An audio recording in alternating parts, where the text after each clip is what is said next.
Il y a un seul corps et un seul esprit, comme aussi vous avez été appelés à une seule espérance par votre vocation.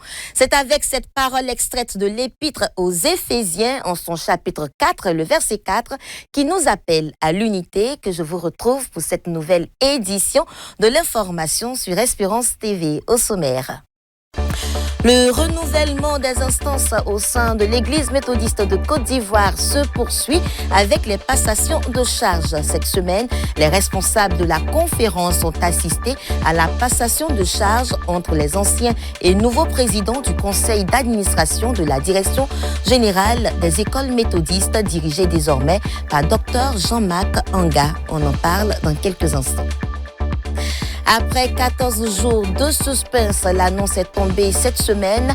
Robert Begré-Mambé a été reconduit dans ses fonctions de Premier ministre. Une décision qui traduit la confiance renouvelée du chef de l'État Alassane Ouattara en ce technocrate qui allie organisation et efficacité silencieuse. Dans cette édition, nous reviendrons sur le parcours de cet homme de terrain qui est aussi fidèle de l'Église méthodiste de Côte d'Ivoire. Et puis, l'Église méthodiste de Côte d'Ivoire célèbre cette semaine l'unité chrétienne.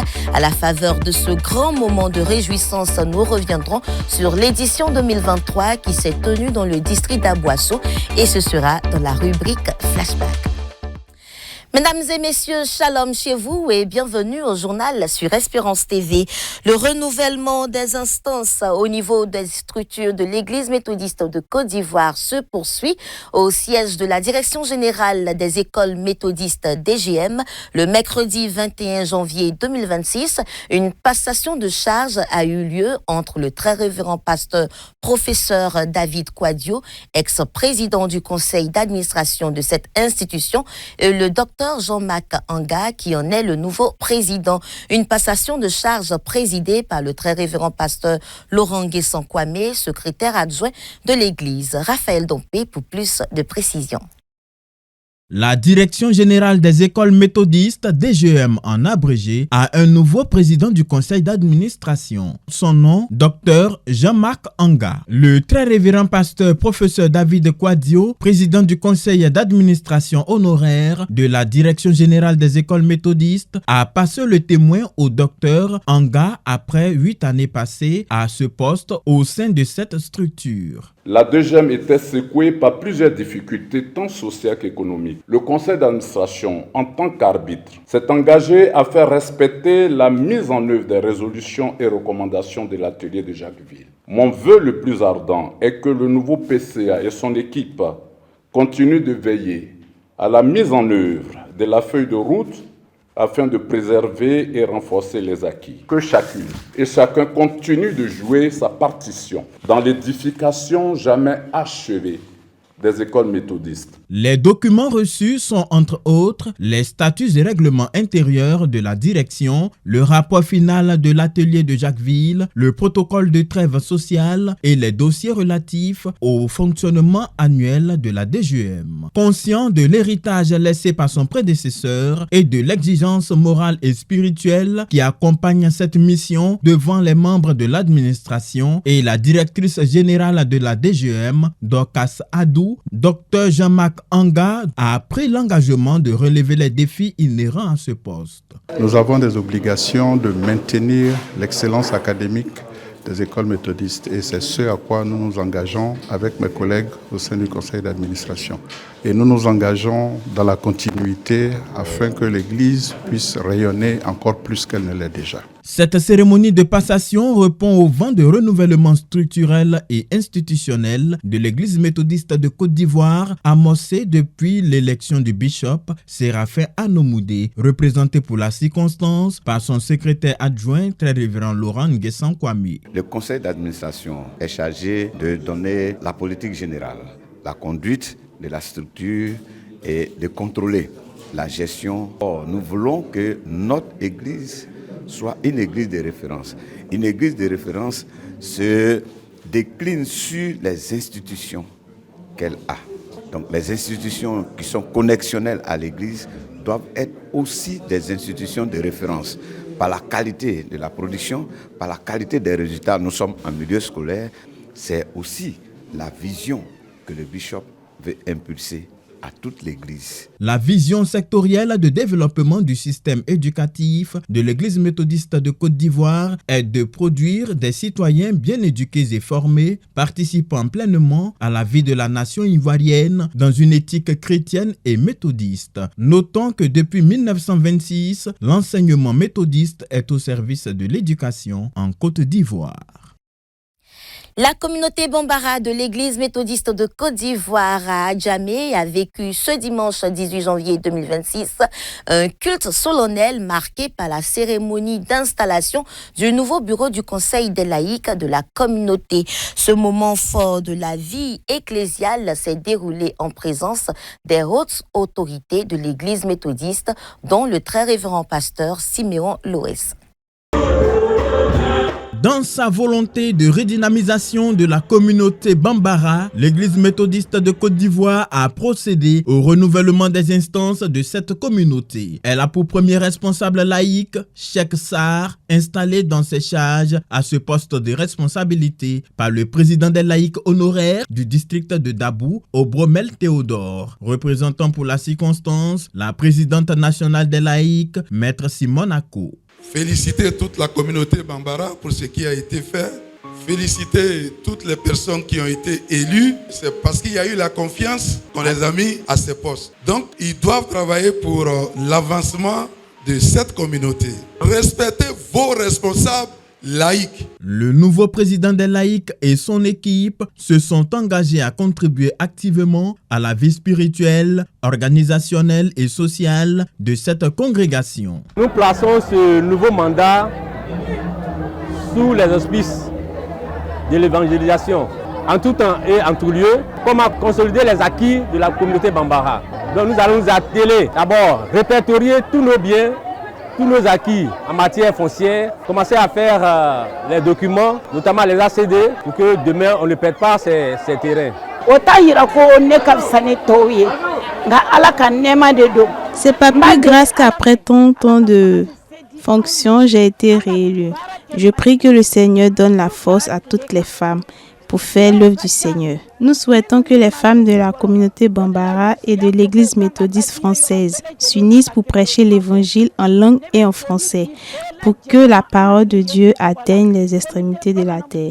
Fournir à notre communauté Bambara et aussi à l'Église méthodiste Côte d'Ivoire des prédicateurs de qualité qui sont prêts à porter haut l'Évangile, surtout en langue Bambara. Nombreuses sont les familles, surtout des familles qui parlent la langue Dioula, la langue Bambara, qui ont soif de Jésus-Christ. Et notre mission, c'est d'apporter l'Évangile à ceux-là même qui nous comprennent.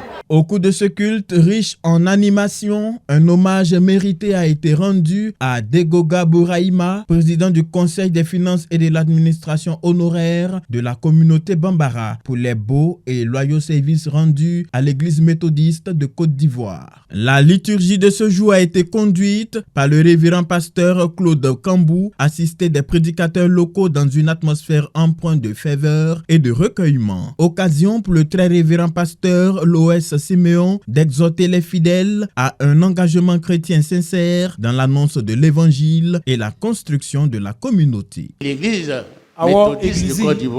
méthodiste de Côte d'Ivoire a besoin de vous dans le travail et pour le travail. Veuillez participer à la lutte contre la marginalisation, contre l'injustice sociale, la pauvreté. Le peuple de Dieu vous applaudit. Ne dormez pas. Vous devez bara jusqu'au bout.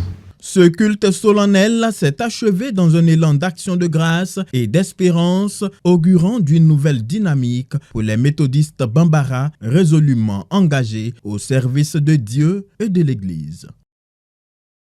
Parlons louange à présent avec le concours de chant choral Kabods, une plateforme d'expression de louange à l'Éternel qui connaît une ascension au fil des éditions. Kabods, deuxième édition, a tenu toutes ses promesses le samedi 17 janvier 2026 au temple Exode de Yopougon-Sikoji, où les chorales liturgiques et Écodim et Jeunesse ont fait montre de leur talent vocal. Emmanuel Abalé pour le reportage.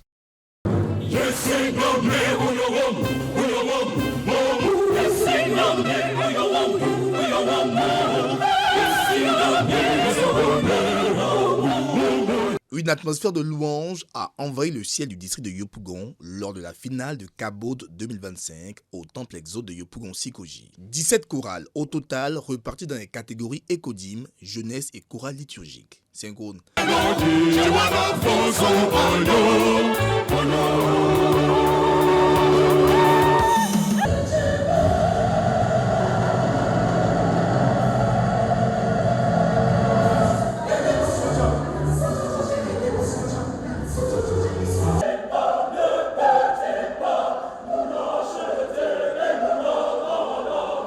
Au nom des invités, le président de l'organisation méthodiste pour la louange qui a salué cette initiative qui inspirera à coup sûr les autres districts. Je voudrais féliciter tout le district de Yopougon pour cette initiative.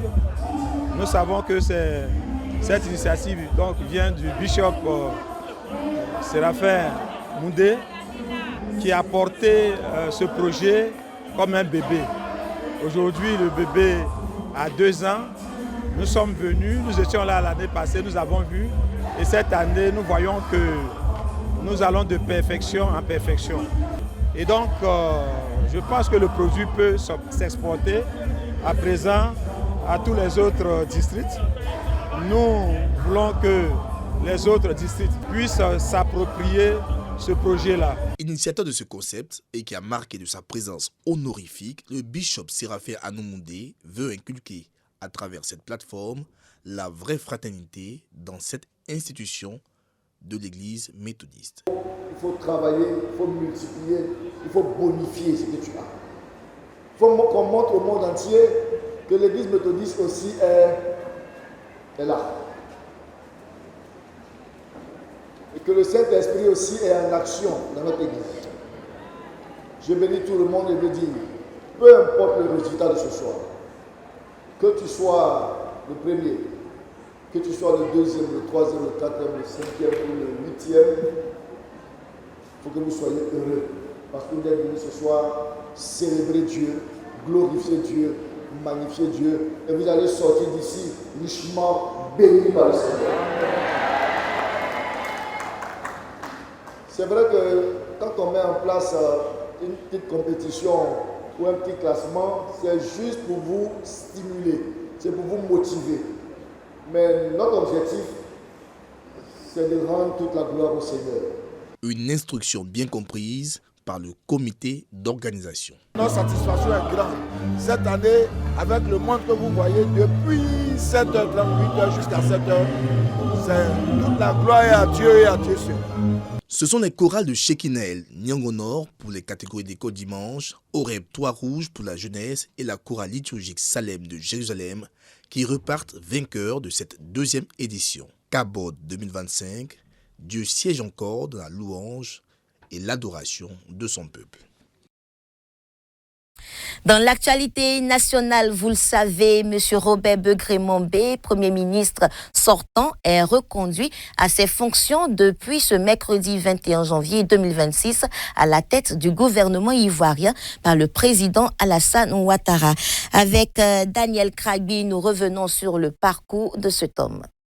Le 16 octobre 2023, la primature de l'État ivoirien connaît un nouveau responsable. Robert Begré-Mombé est nommé Premier ministre, chef du gouvernement. À peine installé, il se retrouve au cœur de plusieurs chantiers gigantesques restructurants, notamment l'organisation de la 34e édition de la Coupe d'Afrique des Nations 2023 qui s'est tenue du 13 janvier au 11 février 2024. Comme Premier ministre et ministre des Sports, Robert Begré-Mombé oriente, supervise et impulse. Dans le même temps, il met la pression pour la réalisation d'infrastructures routières modernes. Technicien et administrateur, Robert Begré-Mombé fait partie du premier cercle de confiance du président Alassane Ouattara, qui allie la méthode, l'organisation et l'efficacité silencieuse. Né le 1er janvier 1952 à Dabou, Robert Begré-Mombé est ingénieur en génie civil de formation, passé par l'École nationale supérieure des travaux publics d'Abidjan et des écoles d'ingénieurs françaises. Cette culture technique marquera toute sa carrière. Avec lui, on planifie, on calcule, on construit. Entre 2005 et 2010, il préside la commission électorale indépendante au cœur d'une période politique sous haute tension. Puis, à partir de 2011, il devient le ministre-gouverneur du district d'Abidjan. Reconduit le mercredi 21 janvier 2026, en qualité de Premier ministre, Robert Begré-Mombé se verra entouré d'une nouvelle équipe gouvernementale pour relever plusieurs défis comme la mise en œuvre du programme national de développement. Âgé de 74 ans, père de 4 enfants, Robert Begré-Mombé est aussi fidèle de l'Église méthodiste de Côte d'Ivoire dans laquelle il évolue en qualité de prédicateur laïque en titre. Hors de nos frontières, les professionnels de la presse et des médias issus d'une vingtaine de pays francophones, dont la Côte d'Ivoire, prennent part à la conférence internationale de la presse francophone à Libreville, au Gabon, ouverte ce mercredi 21 janvier et ce jusqu'au dimanche 25 janvier. Cette rencontre a pour thème central l'intelligence artificielle et son impact sur les médias, avec pour objectif de mener des réflexions et un renforcement des capacités des professionnels des médias francophones en vue de définir une feuille de route pour les journalistes face à la révolution des algorithmes. Mieux, il s'agira pour eux d'être outillés à maîtriser la nouvelle technologie qu'est l'intelligence artificielle, notamment en ce qui concerne les analyses des données afin d'optimiser la rédaction de leurs articles de presse. À présent, une page sportive dans ce journal. Cannes 2025, les Lions de la Teranga reçus au palais présidentiel. Et les champions d'Afrique sénégalais sont rentrés lundi 19 janvier à Dakar après leur victoire 1-0 en finale de la Coupe d'Afrique des Nations de football face au Maroc.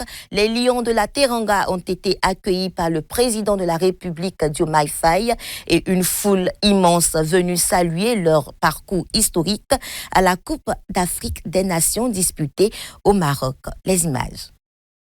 Les Lions de la Teranga reçus mardi par le président sénégalais 2 jours après leur victoire 1-0 en finale de la CAN face au Maroc. Lors de cette finale, Sadio Mané s'est illustré en ramenant ses coéquipiers sur la pelouse après la brouille née de la contestation d'une décision de l'arbitre. Permettez-moi enfin d'avoir un mot particulier pour un homme. Un joueur dont le parcours, l'attitude et le leadership forcent le respect. Un joueur qui, par son talent, mais surtout par son sens des responsabilités, a marqué cette finale et cette compétition. Sadio Mané est aujourd'hui bien plus qu'un joueur.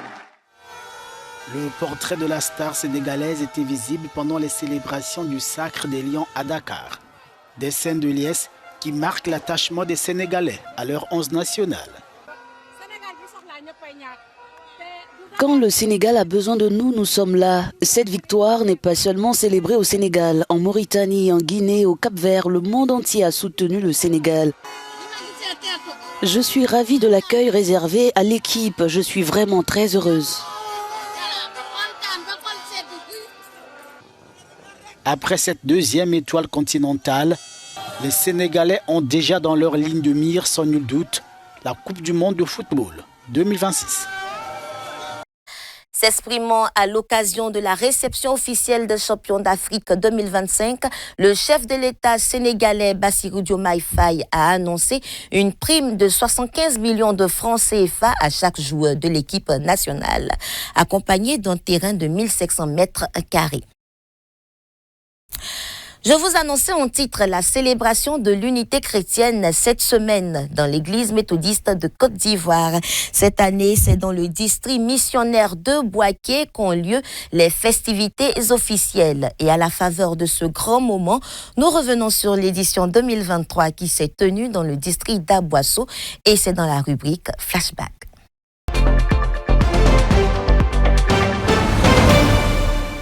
Chantons avec reconnaissance.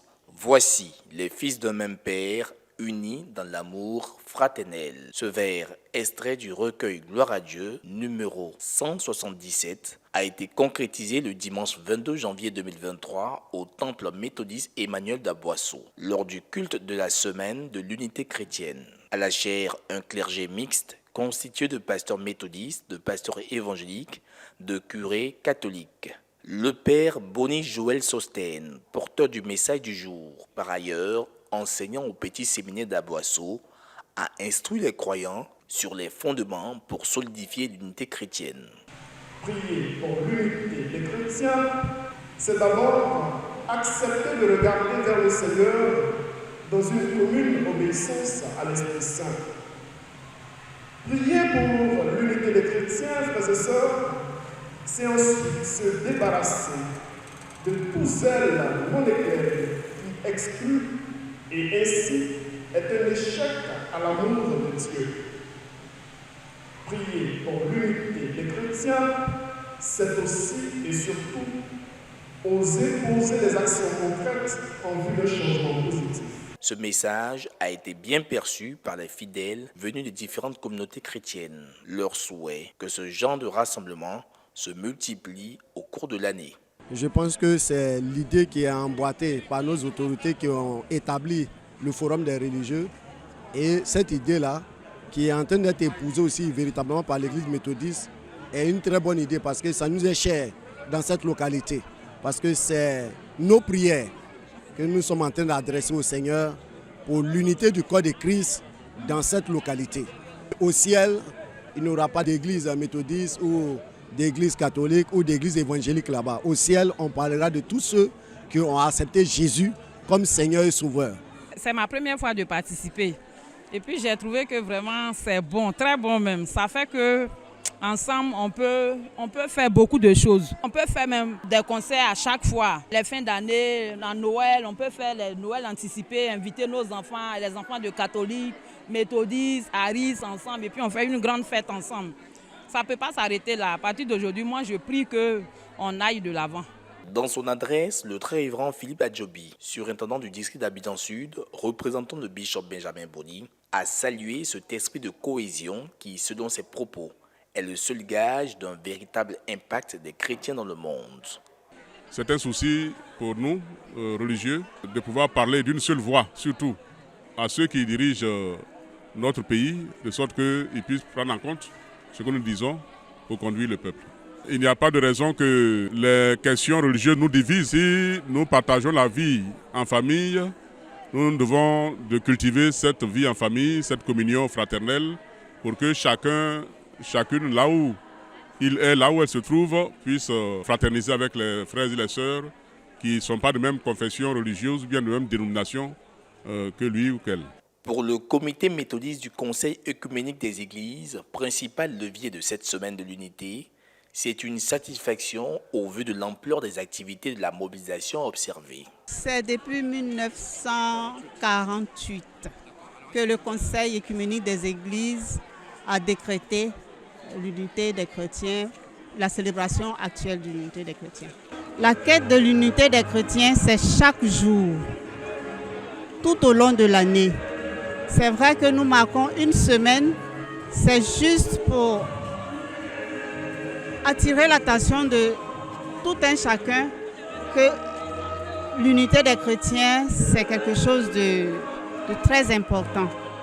Et cette semaine sera célébrée encore l'année prochaine. Ils nous l'ont dit et nous sommes vraiment en joie de savoir que chaque fois que nous passons, nous semons cette graine-là. Ce culte a aussi enregistré la participation des autorités politiques et administratives. En prélude à ce culte de clôture, un concert de chorale a été organisé au temple méthodiste d'Aboisseau, animé par des chorales méthodistes, catholiques et une chorale Aris, tous issus de la même localité.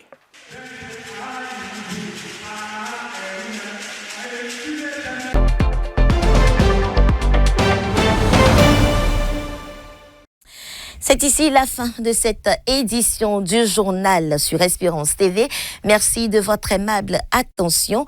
Excellente suite de programmes et que le Seigneur nous renouvelle ses bontés chaque jour. Shalom.